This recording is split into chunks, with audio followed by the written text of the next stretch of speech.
नमस्कार दोस्तों। एक बार माता लक्ष्मी श्री हरि से पूछती है, हे प्रभु, मैं जानना चाहती हूँ, क्या पृथ्वी लोक पर मनुष्य के पूर्व जन्म का कर्ज भी चुकाना पड़ता है और मृत्यु के बाद मनुष्य की आत्मा अपने साथ वह कौन कौन सी चीजें हैं जो साथ लेकर जाती है तथा उन सभी का प्रभाव मनुष्य के मृत्यु के बाद किस तरह से रहता है। तब मुस्कुराते हुए भगवान श्री हरि विष्णु कहते हैं, हे देवी लक्ष्मी, आज आपने जो प्रश्न किए हैं वह समस्त मानव जाति के कल्याण हेतु अत्यंत महत्वपूर्ण है। हे देवी, यह सत्य है कि इंसान को अपने पूर्व जन्म का कर्ज अवश्य ही चुकाना पड़ता है और मृत्यु के बाद भी कुछ ऐसी चीजें हैं जो आत्मा के साथ ही रहती है और उनका प्रभाव मनुष्य के दूसरे जन्म पर पड़ता है। तब माँ लक्ष्मी पूछती है, हे प्रभु, कैसा कर्ज होता है जो अगले जन्म में भी चुकाना पड़ता है और वह कौन सी चीज अगले जन्म में भी प्रभाव डालता है। फिर भगवान श्री हरि कहते हैं, हे लक्ष्मी, एक समय की बात है, विदर्भ देश में सुदेव नाम का एक ब्राह्मण रहता था और उसकी पत्नी का नाम रूपा था। वह अत्यंत गरीब घर में जन्मा था। वह अत्यंत बुद्धिमान और मेहनती था। जब वह निर्धन था तब उसे धन की अधिक लालसा नहीं थी, लेकिन अपनी मेहनत के जोर पर जैसे जैसे उसके पास धन का संग्रह होने लगा, तब वह धन की चिंता में डूबा रहने लगा। उसकी पत्नी रूपा भी धन की अत्यधिक लालची स्त्री थी। सुदेव ऐसा सोचता, काश कोई ऐसा उपाय मिल जाए जिससे धन में 1000 गुना बढ़ोतरी हो जाए। हे लक्ष्मी, पहले वह धन को हाथ का मैल समझता था और कहता था कि धन क्या है, वह तो हमेशा आता जाता रहता है। लेकिन तब वह मूर्ख था। अब उसकी आंखें खुल गई। वह धन का समूह इकट्ठा करने लगा। उस धन से पहले दान धर्म करने लगा तथा वह साधु महंतों की सेवा करने लगा। पहले उसकी ईश्वर में बड़ी ही श्रद्धा थी, किंतु समय के साथ साथ लालसा ने उसकी अंतरात्मा को नष्ट कर दिया। पहले जब भी सुदेव के द्वार पर कोई साधु महात्मा आते तो उसका मुख फूल की तरह खिल उठता, परंतु अब आदर सत्कार के समय मुख पर निराशा और मायूसी रहती थी। भगवान श्री हरि कहते हैं, हे लक्ष्मी, एक बार की बात है, संध्या का समय हो रहा था। सुदेव के द्वार पर एक साधु आकर रुका और बोला, मैं एक यात्री हूँ और आगे हरिद्वार जाना चाहता हूँ। आज की रात बिताने का साधु को स्थान मिल जाए तो अच्छा होगा। मैं बड़ी आशा से आपके द्वार पर आया हूँ। उस साधु का मुख संतोष की मूर्ति था।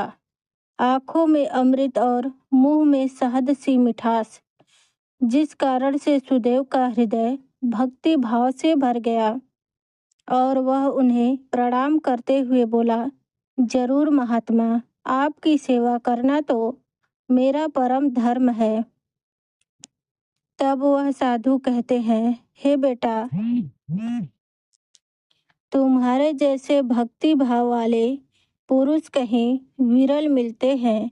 इस प्रकार साधु के मुख से अपनी प्रशंसा सुनकर उसका हृदय खिल उठा। उसको ऐसा प्रतीत हुआ मानो उन्हें स्वर्ग में ही स्थान मिल गया हो। उनके होठों पर शहद आ गया, मगर उन्हें दबा लिया और कहा, महाराज, अगर आप जैसी संतों की सेवा नहीं करेंगे तो और क्या करेंगे? इस मानव जीवन का क्या लाभ? ऐसा कहते हुए सुदेव महात्मा को घर के अंदर ले गया। जब उन्होंने घर में प्रवेश किया तब सुदेव ने उनके स्वागत में कोई कमी नहीं छोड़ी। उन्हें खाने के लिए स्वादिष्ट भोजन बनवाया, नाना प्रकार की मिठाई बनवाई। इस महात्मा के बातों में इतनी शक्तियाँ थी कि उनके वर्षों पुराने विचार चंद पलों में बदल गए। जैसे सूखी धरती पर एक दिन की बारिश से हरियाली छा गई। इस भक्ति भाव से महात्मा का दिल खुश हो गया। रात भर बातें होती रही, ज्ञान और भक्ति की चर्चाएं चलती रही। अंत में सुदेव ने पूछा कि महात्मा, आप साधु कैसे बने? साधु ने हंसकर उत्तर दिया, बेटा, बुढ़ापा आ गया है, अब क्या सारी गृहस्थी मैं ही संभालूंगा। कुछ हरि भजन भी तो करना चाहिए। ईश्वर की कृपा से बहुत धन कमाया है। मेरे 4 पुत्र हैं और एक कन्या भी है। सारी धन दौलत उन्हें बांट दी है और अब तीर्थ यात्रा को जा रहा हो। फिर कुछ समय के पश्चात सुदेव ने साधु की तरफ देखा और पूछा, तो आपने अपना सब कुछ बच्चों को दे दिया, अपने पास कुछ भी नहीं रखा? तब साधु ने उत्तर दिया, बेटा, मेरे हाथ में जो यह लाठी देख रहे हो, यह अंदर से खोखली है। इसमें मैंने 500 स्वर्ण मुद्राएं डाल रखी है। यात्रा में कभी भी धन की आवश्यकता पड़ जाएगी। यह कहते कहते साधु को नींद लग गई, लेकिन सुदेव की आंखें जाग रही थी और यह सारी बातें उसकी पत्नी रूपा ने भी सुन ली। अब रात्रि का पहला पहर बीत गया था। वह बार बार महात्मा की लाठी देख रहा था और मन ही मन कुछ सोच रहा था। अब उसके अंदर माया का संचार हुआ, किंतु उसकी अंतर आत्मा इस घृणित कार्य को करने से रोक रही थी। किंतु वह मन की दुरात्मा स्वर्ण मुद्राएं पाने की जिद पर अड़ गई थी। कुछ समय तक इस संघर्ष में उसके मन का बुरा हाल हो चुका था। तभी उसकी पत्नी उसके पास आकर बैठ जाती है और कहती है, हे स्वामी, आप किसी गहरी चिंता में डूबे हुए हैं। क्या आप भी वही सोच रहे हैं जो मैं सोच रही हूँ? इस महात्मा ने तो बहुत सेवा करवा ली, अब इन्हें कुछ तो हर्जाना भरना पड़ेगा।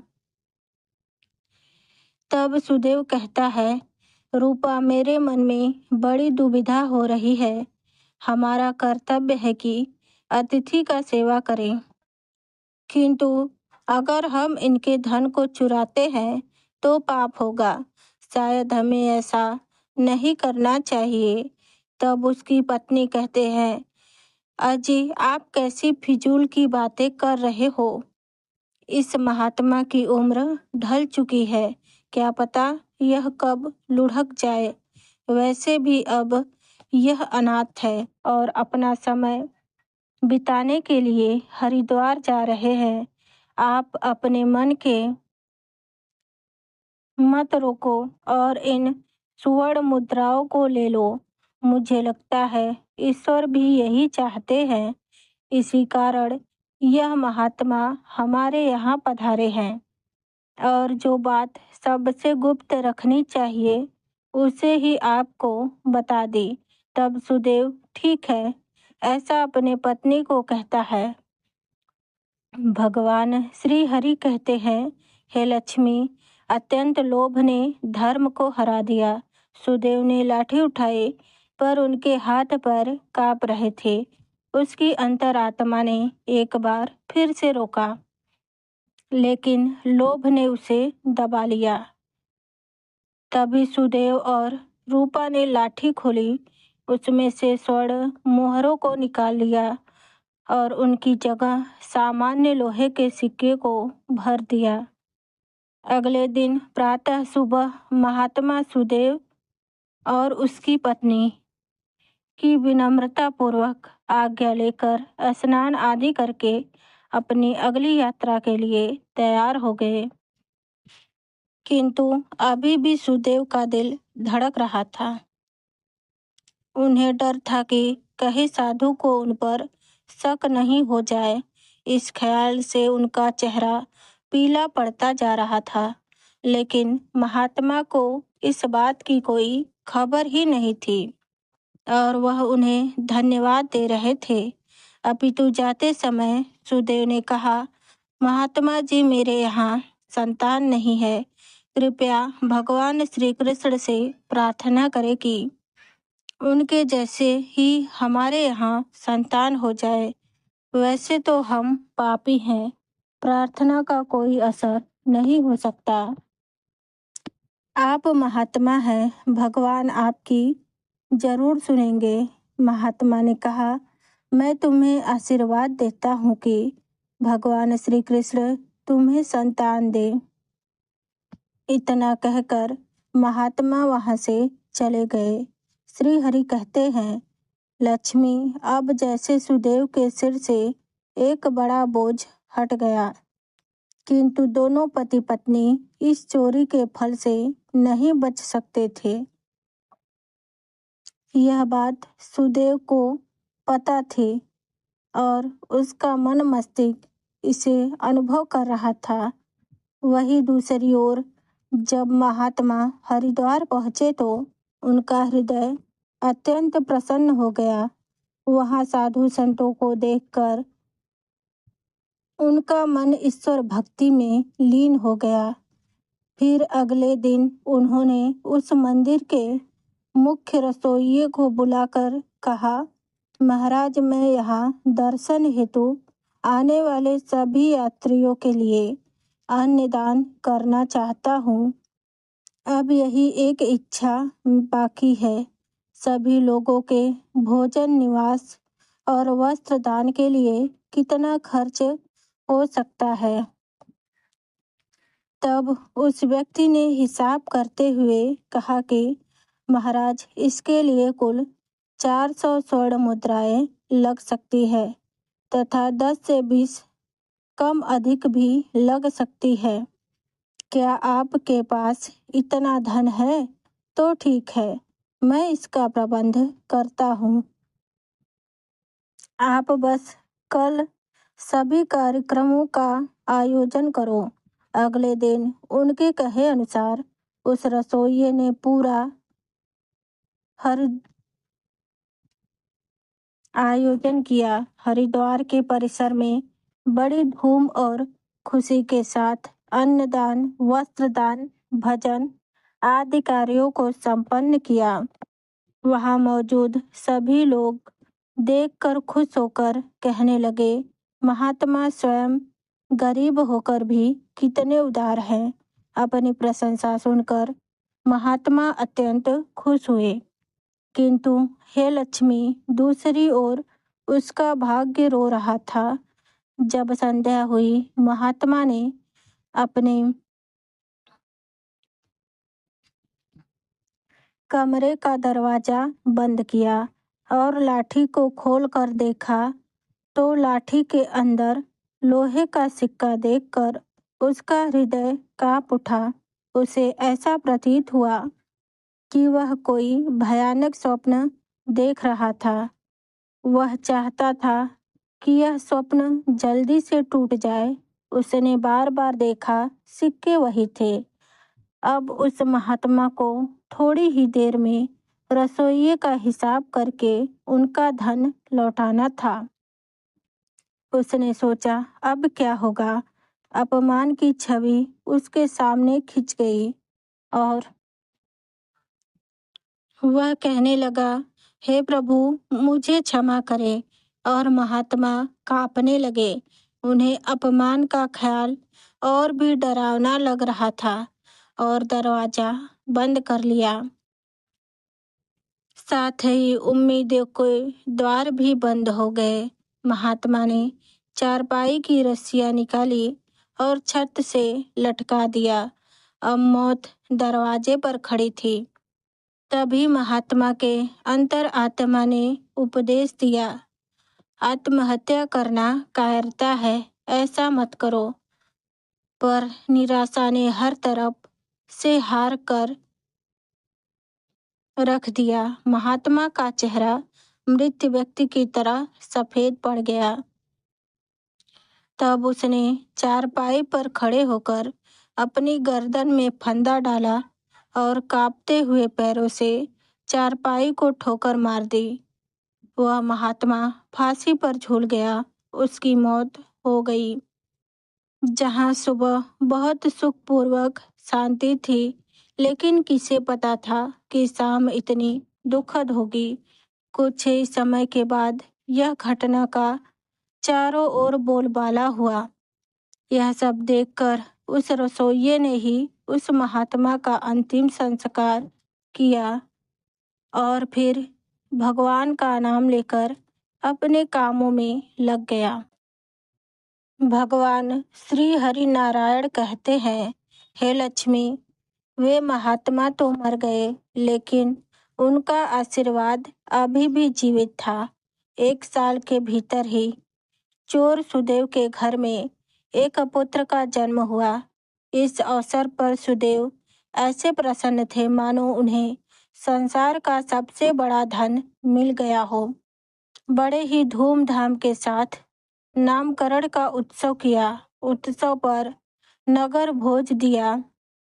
उस दिन अपनी सारी कंजूसी निकाल दी और धन को पानी की तरह बहाया। बालक का नाम आत्मदेव रखा। जैसे ही वह बड़ा होता गया, वह भगवान का उपासक बालक बन गया और उसकी तीक्ष्ण बुद्धि को देखकर आश्चर्य होता था। लोग कहते थे कि यह कुल का नाम बढ़ाएगा। सुदेव यह सुनकर फूले न समाते। इस प्रकार 6 वर्ष बीत गया। आत्मदेव शिक्षा ग्रहण करने हेतु आश्रम गया। वहाँ भी उनके गुणों का विकास होने लगा। वह हमेशा अव्वल आने लगा।